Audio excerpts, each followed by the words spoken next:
আল্লাহ পাক বলেন প্রতিযোগিতা করো আল্লাহর মাগফিরাত কামনার জন্য আর জান্নাতে যাওয়ার জন্য প্রতিযোগিতা করো, আল্লাহর রহমত পাওয়ার জন্য সৎ কাজের প্রতিযোগিতা করো, তাহলে আল্লাহ রাব্বুল আলামিন তোমাদেরকে ক্ষমা করবেন আর তোমাদের জন্য এমন জান্নাত দিবেন যেই জান্নাত আকাশের বিশালতার জমিনের বিশালতার মতো।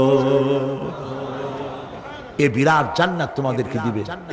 এই জান্নাত চিরস্থায়ী সুখ এবং শান্তি জায়গা হবে।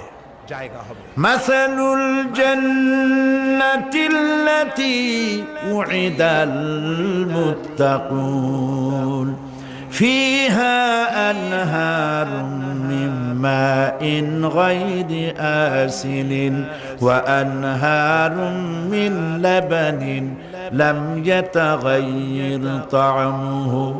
আল্লাহ পাক বলছেন